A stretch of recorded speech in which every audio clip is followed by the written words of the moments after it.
आज सुनते हैं कार्तिक मास की पहली कहानी। किसी गांव में एक बूढ़ी औरत रहा करती थी और वह कार्तिक के महीने में व्रत रखती थी। उसके व्रत खोलने के समय भगवान कृष्ण आते और एक कटोरा खिचड़ी का रखकर चले जाते। उस बुढ़िया के पड़ोस में एक औरत रहती थी।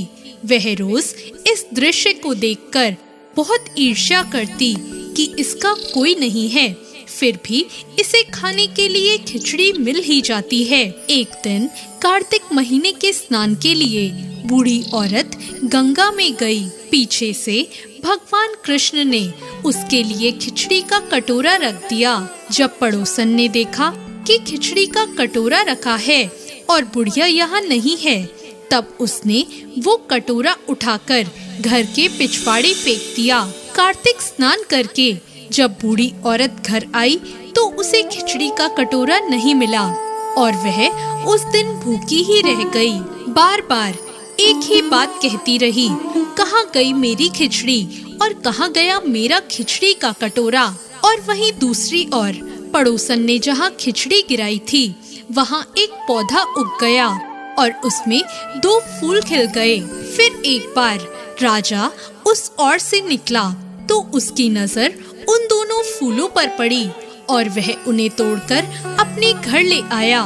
घर आने पर उसने वो फूल रानी को दिए, जिसे सूंघने के बाद रानी गर्भवती हो गई। कुछ समय बाद रानी ने 2 पुत्रों को जन्म दिया। वह दोनों जब बड़े हो गए तब वो किसी से भी नहीं बोलते थे। एक दिन वो दोनों शिकार पर जाने लगे। तब रास्ते में उन्हें वही बूढ़ी औरत मिली और वो अब भी यही कहती गई कि कहाँ गई मेरी खिचड़ी और कहाँ गया मेरा कटोरा। बूढ़ी औरत की बात सुनकर उन दोनों ने कहा, हम हैं तेरी खिचड़ी और हम ही हैं तेरी बेला। अब हर बार जब वो दोनों शिकार पर जाते तो बूढ़ी औरत उनसे यही बात कहती और वह दोनों उसे वही उत्तर देते। एक बार राजा के कानों में यह बात पड़ गई।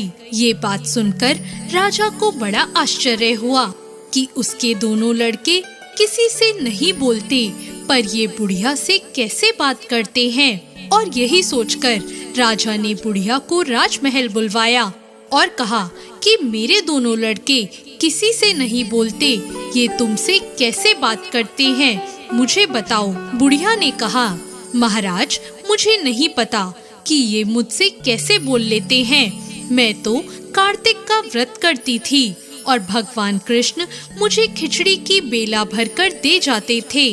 एक दिन मैं स्नान कर वापस आई तो मुझे मेरी खिचड़ी नहीं मिली।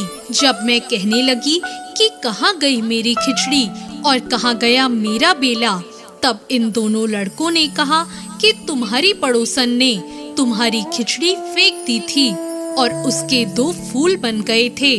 वह फूल राजा तोड़कर ले गया और रानी ने सूंघा तो हम दोनों लड़कों का जन्म हुआ। हमें भगवान ने ही तुम्हारे लिए भेजा है।